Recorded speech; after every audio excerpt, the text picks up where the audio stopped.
ओम नमो भगवते वासुदेवाय नमः। शास्त्रों में बताया गया है कि सत्यनारायण व्रत कथा का पाठ करने से व्यक्ति को 1000 यज्ञ करने के बराबर पुण्य फलों की प्राप्ति होती है। सत्यनारायण भगवान व्रत कथा में भगवान विष्णु के सत्य स्वरूप के बारे में बताया गया है। इस व्रत का पाठ करने से घर में सुख समृद्धि का वास होता है और भगवान विष्णु की कृपा बनी रहती है। तो आइए हम शुरू करते हैं सत्यनारायण व्रत कथा का पहला अध्याय। एक समय की बात है, कई ऋषियों ने सूत जी से पूछा कि हे प्रभु, इस कलयुग में वेद विद्या रहित मनुष्यों को प्रभु भक्ति किस प्रकार मिल सकती है तथा उनका उद्धार कैसे होगा। हे मुनिश्रेष्ठ, कोई ऐसा तप बतलाइए जिससे थोड़े समय में ही पुण्य मिले और मनवांछित फल भी मिल जाए। इस प्रकार की कथा सुनने की हम इच्छा रखते हैं। सर्व शास्त्रों के ज्ञाता सूत जी बोले, हे वैष्णव में पूज्य, आप सभी ने प्राणियों के हित की बात पूछी है, इसलिए मैं एक ऐसे श्रेष्ठ व्रत को आप लोगों को बतलाऊंगा जिसे नारद जी ने लक्ष्मी नारायण जी से पूछा था और लक्ष्मीपति ने मणिश्रेष्ठ नारद जी से कहा था। आप सब इसे ध्यान से सुनिए। एक समय की बात है, योगी राज नारद जी दूसरों के हित की इच्छा लिए अनेकों लोकों में घूमते हुए मृत्यु लोक में आ पहुँचे। यहाँ उन्होंने अनेक योनियों में जन्मे प्रायः सभी मनुष्यों को अपने कर्मों द्वारा अनेकों दुखों से पीड़ित देखा। उनका दुख देख नारद जी सोचने लगे कि कैसे यत्न किया जाए जिसके करने से निश्चित रूप से मानव के दुखों का अंत हो जाए। इसी विचार पर मनन करते हुए वह विष्णु लोक में गए। वहां देवों के देव नारायण की स्तुति करने लगे, जिनके हाथों में शंख चक्र गदा और पद्म थे, गले में वरमाला पहने हुए थे। स्तुति करते हुए नारद जी बोले, हे भगवान, आप अत्यंत शक्ति से संपन्न हैं। मन तथा वाणी भी आपको नहीं पा सकती है। आपका यदि मध्य तथा अंत नहीं है। निर्गुण स्वरूप सृष्टि के कारण भक्तों के दुख को दूर करने वाले हैं। आपको मेरा नमस्कार है। नारद जी की स्तुति सुन विष्णु भगवान बोले, हे मुनिश्रेष्ठ, आपके मन में क्या बात है? आप किस काम के लिए यहाँ पधारे हैं, उसे आप निसंकोच कहें। इस पर नारद मुनि बोले कि मृत्यु लोक में अनेक योनियों में जन्मे मनुष्य अपने कर्मों के द्वारा अनेक दुख से दुखी हो रहे हैं। हे नाथ, आप मुझ पर दया रखते हैं तो बतलाइए कि वो मनुष्य थोड़े प्रयास से ही अपने दुखों से कैसे छुटकारा पा सकते हैं।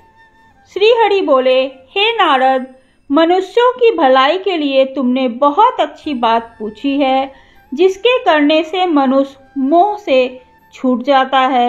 वह बात मैं कहता हूँ, उसे तुम ध्यान से सुनो।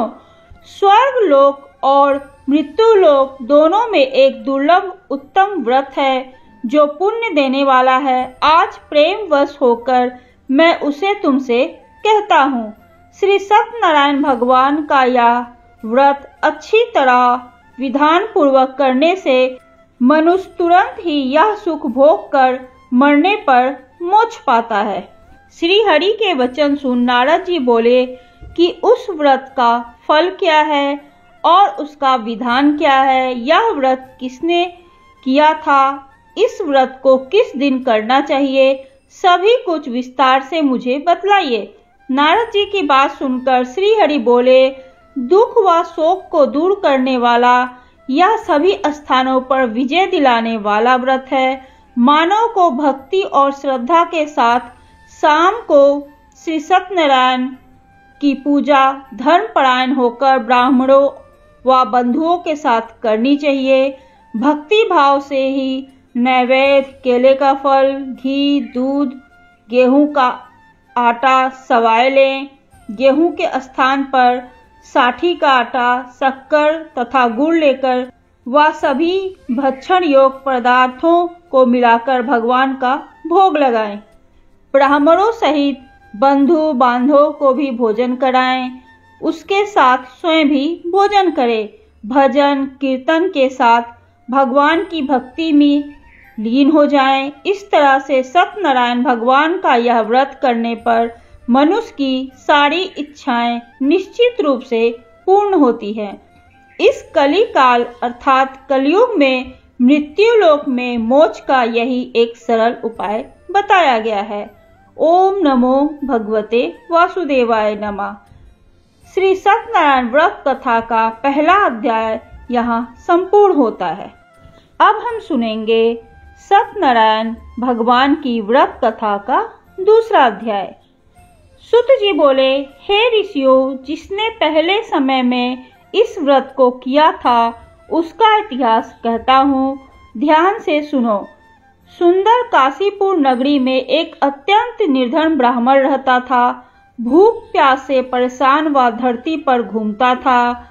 ब्राह्मणों से प्रेम करने वाले भगवान ने एक दिन ब्राह्मण का वेश धारण कर उसके पास जाकर पूछा, हे विप्र, नित्य दुखी होकर तुम पृथ्वी पर क्यों घूमते हो? दीन ब्राह्मण बोला, मैं निर्धन ब्राह्मण हूँ, भिक्षा के लिए धरती पर घूमता हूँ। हे भगवान, यदि आप इसका कोई उपाय जानते हो तो बतलाइए। वृद्ध ब्राह्मण कहता है कि सत्यनारायण भगवान मनोवांछित फल देने वाले हैं, इसलिए तुम उनका पूजन करो। इसे करने से मनुष्य सभी दुखों से मुक्त हो जाता है। वृद्ध ब्राह्मण बनकर आए सत्यनारायण भगवान उस निर्धन ब्राह्मण को व्रत का सारा विधान बताकर अंतर्ध्यान हो जाते हैं। ब्राह्मण मन ही मन सोचने लगता है कि जिस व्रत को वृद्ध ब्राह्मण करने को कह गए हैं, मैं उसे जरूर करूंगा। यह निश्चय करने के बाद उसे रात भर नींद नहीं आई। वह सवेरे उठकर सत्यनारायण भगवान के व्रत का निश्चय कर लेता है, भिक्षा के लिए चला जाता है। उस दिन निर्धन ब्राह्मण को भिक्षा में बहुत धन मिला, जिससे उसने बंधु बांधवों के साथ मिलकर श्री सत्यनारायण भगवान का व्रत संपन्न किया। भगवान सत्यनारायण का व्रत संपन्न करने के बाद वह निर्धन ब्राह्मण सभी दुखों से छूट गया और अनेक प्रकार की संपत्तियों से युक्त हो गया। उसी समय से यह ब्राह्मण हर माह इस व्रत को करने लगा। इस तरह से सत्यनारायण भगवान के व्रत को जो मनुष्य करेगा वह सभी प्रकार के पापों से छूटकर मोक्ष को प्राप्त करेगा। जो मनुष्य इस व्रत को करेगा वह सभी दुखों से मुक्त हो जाएगा। सूत जी बोले, इस तरह से नारद जी से नारायण जी का कहा हुआ श्री सत्यनारायण व्रत को मैंने तुमसे कहा। हे विप्रो, अब और क्या कहूँ? ऋषि बोले, हे मुनिवर, संसार में उस विप्र से सुनकर और किस किस ने इस व्रत को किया, हम सब इस बात को सुनना चाहते हैं। इसके लिए हमने मन में श्रद्धा का भाव है। सूत जी बोले, हे मुनियों, जिस जिस ने इस व्रत को किया है वे सब सुनो। एक समय वही विप्र धन व ऐश्वर्य के अनुसार अपने बंधु बांधव के साथ इस व्रत को करने को तैयार हुआ। उसी समय एक लकड़ी बेचने वाला बूढ़ा आदमी आया और लकड़ियां बाहर रखकर अंदर ब्राह्मण के घर गया। प्यास से दुखी व लड़खड़ाता हुआ ब्राह्मण उनको व्रत करते हुए देखा।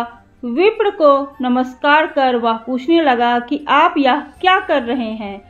तो उन्होंने बताया कि हम यहाँ व्रत कर रहे हैं। तो ब्राह्मण ने पूछा, इसे करने से क्या फल मिलेगा? कृपया मुझे भी बतलाइए। ब्राह्मण ने कहा कि सब मनोकामनाओं को पूरा करने वाला यह सत्यनारायण भगवान का व्रत है। उनकी कृपा से ही मेरे घर में धन आदि की वृद्धि हुई है। ब्राह्मण से सत्यनारायण व्रत के बारे में जानकर लकड़हारा बहुत प्रसन्न हुआ। चरणामृत लेकर वह प्रसाद खाने के बाद वह अपने घर गया। लकड़हारे ने अपने मन में संकल्प किया कि आज लकड़ी बेचने से जो भी धन मिलेगा उसी से वह सत्यनारायण भगवान का उत्तम व्रत करेगा। मन में इस विचार को लेकर बूढ़ा आदमी सिर पर लकड़ियां रखकर उस नगर में बेचने गया जहां धनी लोग ज्यादा रहते थे। उस समय से उसे अपनी लकड़ियों का दाम पहले से 4 गुना अधिक मिलने लगा। बूढ़ा आदमी प्रसन्नता के साथ दाम लेकर केले, शक्कर, घी, दूध, दही और गेहूं का आटा लेकर सत्यनारायण भगवान के व्रत की अन्य सामग्रियां लेकर अपने घर आया। वहां उसने अपने बंधु बांधव को बुलाकर विधि विधान से सत्यनारायण भगवान का पूजन और व्रत किया। इस व्रत के प्रभाव से वह बूढ़ा लकड़हारा धन, पुत्र आदि से युक्त होकर संसार के समस्त सुख भोग अंत काल में वैकुंठ धाम को चला गया। ओम नमो भगवते वासुदेवाय नमः। श्री सत्यनारायण व्रत कथा का दूसरा अध्याय यहाँ संपूर्ण होता है। बोलिए श्री सत्यनारायण भगवान की जय। अब हम सुनेंगे भगवान सत्यनारायण व्रत कथा का तीसरा अध्याय। सुत जी बोले, हे श्रेष्ठ मुनियों, अब आगे की कथा कहता हूँ। पहले समय में उल्का मुख नाम का एक बुद्धिमान राजा था। वह सत्य वक्ता और जितेंद्रिय था। प्रतिदिन देव स्थानों पर जाता और निर्धनों को धन देकर उनके कष्ट दूर करता था। उसकी पत्नी कमल के समान मुख वाली और सती साध्वी थी। भद्रशिला नदी के तट पर उन दोनों ने श्री सत्यनारायण भगवान का व्रत किया। उसी समय साधु नाम का एक वैश्य आया। उसके पास व्यापार करने के लिए बहुत सा धन भी था। राजा को व्रत करते देखकर वह विनय के साथ पूछने लगा, हे राजन, भक्ति भाव से पूर्ण होकर आप यह क्या कर रहे हैं? मैं सुनने की इच्छा रखता हूँ, तो आप कृपया मुझे बतलाइए। राजा बोला, हे साधु, अपने बंधु बांधव के साथ पुत्र आदि की प्राप्ति के लिए एक महाशक्तिमान श्री सत्यनारायण भगवान का व्रत व पूजन मैं कर रहा हूँ। राजा के वचन सुन साधु अंदर से बोला, हे राजन, मुझे इस व्रत का सारा विधान कहिए। आपके कथा अनुसार मैं भी इस व्रत को करूँगा। मेरी भी संतान नहीं है और इस व्रत को करने से निश्चित रूप से मुझे संतान प्राप्ति होगी। राजा से व्रत का सारा विधान सुनकर व्यापार से निवृत्त होकर वह अपने घर गया। साधु वैश्य ने अपनी पत्नी को संतान देने वाले इस व्रत का वर्णन कह सुनाया और कहा कि जब मेरी संतान होगी तब मैं इस व्रत को करूँगा। साधु ने इस व्रत के वचन अपनी पत्नी लीलावती से कहे। एक दिन लीलावती पति के साथ आनंदित हो संसारिक धर्म में प्रवृत्त होकर सत्यनारायण भगवान की कृपा से गर्भवती हो गई। 10वें महीने में उसके गर्भ से एक सुंदर कन्या ने जन्म लिया। दिनों दिन वह ऐसे बढ़ने लगी जैसे कि शुक्ल पक्ष का चंद्रमा बढ़ता है। माता पिता ने अपनी कन्या का नाम कलावती रखा। एक दिन लीलावती ने मीठे शब्दों में अपने पति को याद दिलाया कि आपने सत्यनारायण भगवान के जिस व्रत को करने का संकल्प किया था उसे करने का समय आ गया है। आप इस व्रत को करिए। साधु बोला, हे प्रिय, इस व्रत को मैं उसके विवाह पर करूंगा। इस प्रकार अपनी पत्नी को आश्वासन देकर वह नगर को चला गया। कलावती अब बड़ी हो गई।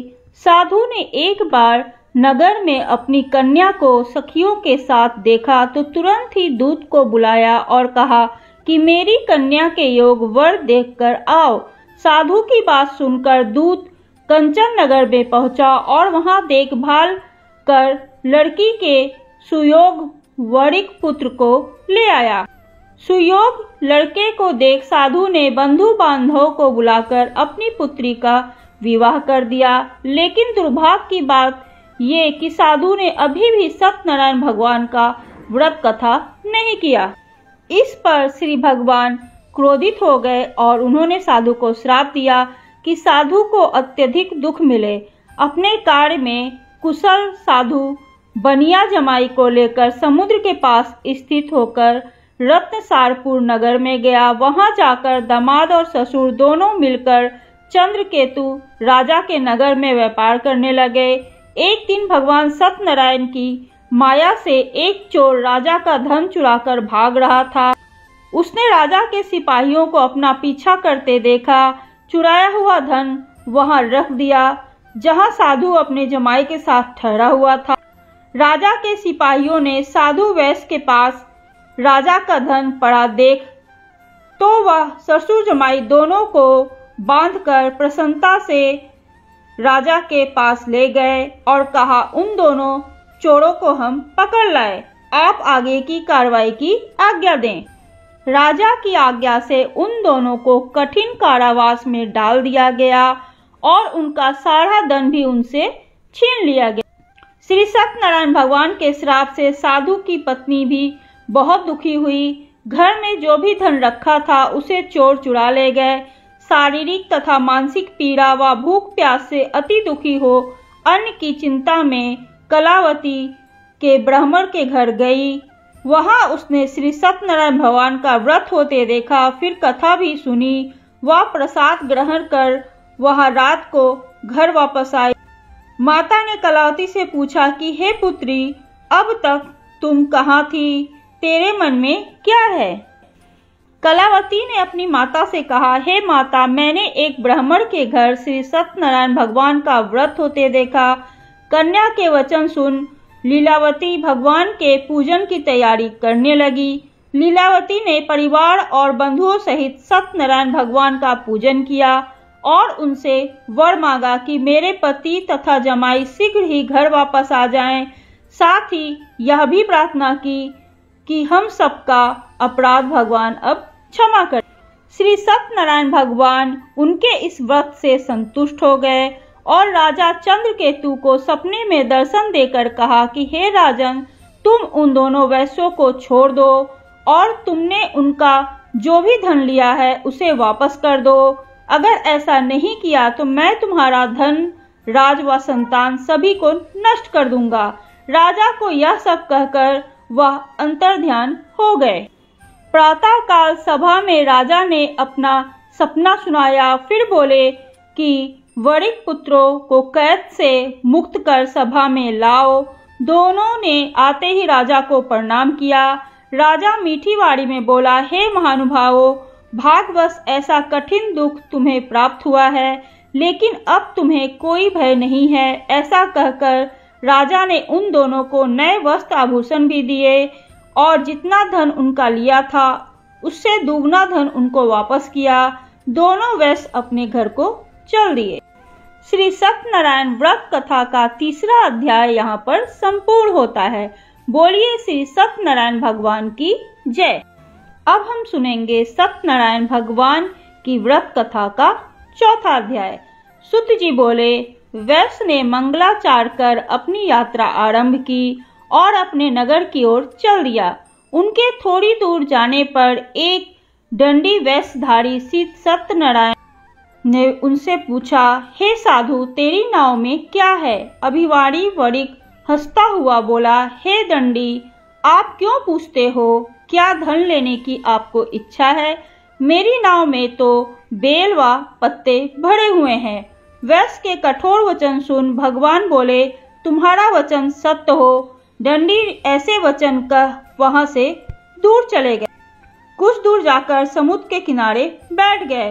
दंडी के जाने के बाद साधु वैश्य ने नाव को ऊंची उठते देखकर अचंभा माना और नाव में बेल पत्ते आदि देख वह मूर्छित हो जमीन पर गिर पड़ा। मूर्छा खुलने पर वह अत्यंत शोक में डूब गया। तब उसका दामाद बोला कि आप शोक न मनाएं, यह दंडी का श्राप है, इसलिए हमें उनकी शरण में जाना चाहिए, तभी हमारी मनोकामना पूर्ण होगी।